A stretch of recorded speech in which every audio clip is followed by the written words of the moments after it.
Throughout the year, around 1.1 million people complete a marathon, and that's only around 0.01% of the global population. So completing a marathon in itself is a pretty special achievement. But for some people, one isn't enough.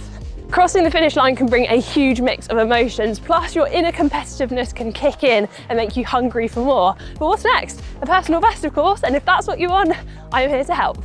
Knowing where to start with a PB attempt can feel quite overwhelming, especially if you feel like you did everything right the last time. But don't worry, it doesn't have to be. I'm going to go through a method that I've used that has really helped me to break down and simplify things. So we're going to layer together all the different elements of training in order to make a pyramid. No, not the kind that takes thousands of workers and decades to build. It's going to be a super simple method that anyone can do, and spoiler alert, no heavy lifting required. Okay, so firstly, think about the top of the pyramid. We're going to work top to bottom, and the first building block is your why. Why are you training for a marathon? What is your end goal? Think of it as the pot of gold at the end of the rainbow, and what is going to keep you motivated to train through all the weeks leading up to the marathon. So what is your end goal? This is completely down to you. Be sensible with it, but also this is your chance to be bold, ambitious, and brave. Since I began my running journey, I've completed 5 marathons now, which is bonkers, and I've managed to bring my time down from 4 hours 27 minutes to 3 hours 44. Each one has been a physical and psychological learning curve, and I've come to realise that significant improvements don't always require significant changes. Marginal changes or improvements to your mindset, discipline, or training could be all that you need. So as we go through all of the different layers of the pyramid, I want you to think about or even write down the 1% improvements that you could make in your next training block in order to get your fastest marathon time to date. So we've got our goal, now we need to think about training. Finding a marathon plan that aligns with your goal is so important to enable you to take control of your training and to monitor and track your progress over time. Long, easy runs like I'm doing right now are going to make up the backbone of your training. They are so key for building endurance and priming your body ready for the marathon itself. A mental barrier that I've learned to break through and manage is that marathon training is a big process. It requires a lot of time on feet, a lot of patience, and most importantly, consistency.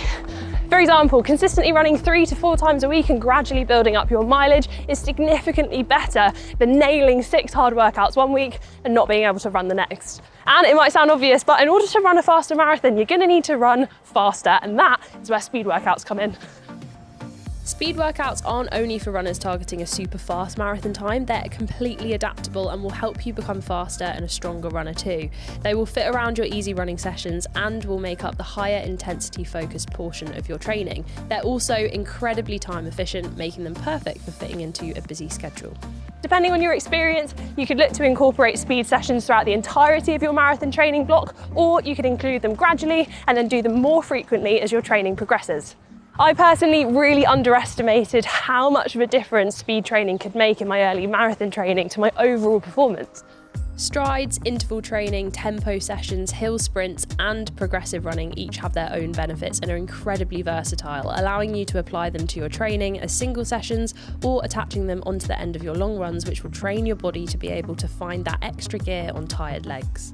So if speed workout wasn't already a part of your marathon training, have I persuaded you to give it a go? Let me know in the comments.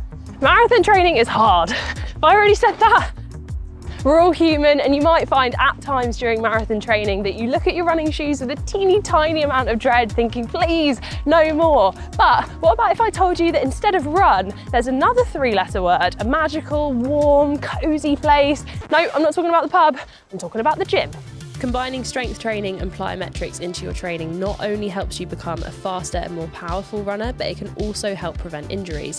Think about incorporating 1 or 2 strength training sessions into your weekly schedule, focusing on full body workouts as well as single leg exercises to maximise your running performance. Cross-training exercises such as cycling, swimming, yoga can be a really good addition to your marathon training, as it's allowing you to improve your aerobic fitness whilst being low impact and so reducing the risk of injury. It also provides quite a nice respite from running.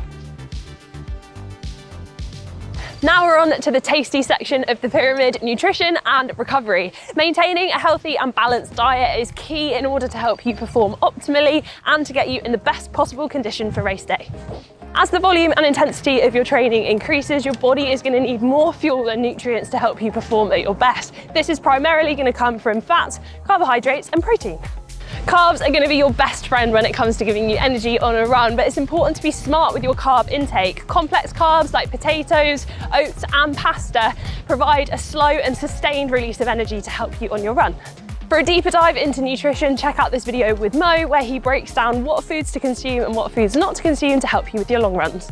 And then during your long runs, you can then look to consume easily digestible carbohydrates like sports drinks, energy gels or chews to maintain energy levels and avoid burning out. Aim for about 30 to 60 grams of carbohydrates per hour, depending on your body size and intensity of exercise. Having a race day strategy is so key to make sure that you are fueling effectively. So research the course, have a look at where all the aid stations are, and if you want to use the nutrition that they have on the course, or you could take a hydration vest with you if the race will allow it, or you could carry gels in your pockets. My personal tip is, if you are carrying all of your own gels, take one more than you'll need, just in case the race doesn't go to plan and you might need some extra fuel, or if a gel breaks on the start line, you haven't got one less than you need. And remember, prepare to fail or fail to prepare. Protein and healthy fats are going to help repair your muscles, and they're so key for recovery, because in marathon training, before you know it, you'll have another workout to do. But we are all built differently, and the amount of calories you should consume will vary from person to person. So listen to your body and make sure to train your gut. Yes, train your gut. From week 1 in your training, make sure to experiment with different gels and nutrition to find out what works best for you. Rest and recovery might sound like downtime, but it's actually your secret weapon when it comes to marathon training. Think of your body like a high performance machine. It needs regular maintenance in order to perform at its best.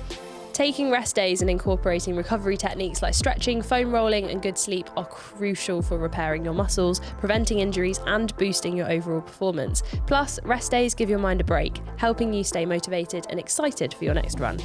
So embrace those rest and recovery sessions. They are just as important as the miles you're logging on the roads. Okay, we've now reached the foundation, and this layer of the pyramid significantly impacts every other layer, and that is consistency. You have an opportunity now to use your previous marathon training block and race as a guidebook or blueprint for your next attempt. What are those 1% improvements you could apply to your training, discipline, sleep, nutrition and mindset to give you an advantage on race day? Maintaining consistency and viewing your marathon training block as a whole rather than looking at each session individually can help you to visualize the overall process and rectify any setbacks when they happen. Which weeks did you complete all your workouts? Only 1 or 2? Well, maybe you tried to fit in too much. How did you feel after the weeks where you got everything done? Really tired and grumpy? Well, then maybe you need to take out a run and prioritise recovery. Use the deload weeks to re-evaluate your training and tweak what works. In the same way that a marathon is not over if 1 mile isn't at your target race pace, a marathon training block also isn't over if 1 week doesn't go to plan. So I don't actually know when my next marathon will be yet. I'm very excited to take one on, but I am very happy to give it some time before it happens. But I have planned out exactly what I want to do for my next marathon, because I would like it to be a PB. Firstly, with my goal, I'm going to make sure that it's super nice and sensible. The thing that mainly went wrong with London Marathon this year is my mindset wasn't there. So I want to kind of set myself up for success and make sure that I'm doing a goal that is really achievable. So my PB stands at 3:44. I just want to get under 3:40. Then with things like nutrition and recovery, I want to make sure that I do the same again. I found nutrition really good at London because I just experimented with everything during training.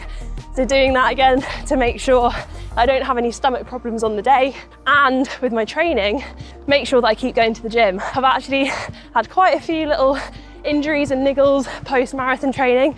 It happens, your body goes through a really hard period, and then you maybe jump back in a bit too soon or do a little bit too much, and then your body suffers. But I've been working hard in the gym, and I've noticed a huge difference with my training and how I've been feeling. So I'm going to try and keep that up. And then finally, mindset.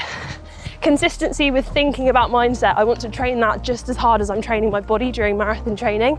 If I don't stand on that start line confident in the fact that I can get a PB, I know it's not going to happen, because I will get to 30k, the wheels will fall off, I won't have any confidence in myself, and I'll just feel a bit rubbish. So I want to start visualizing crossing the line and getting that sub 340.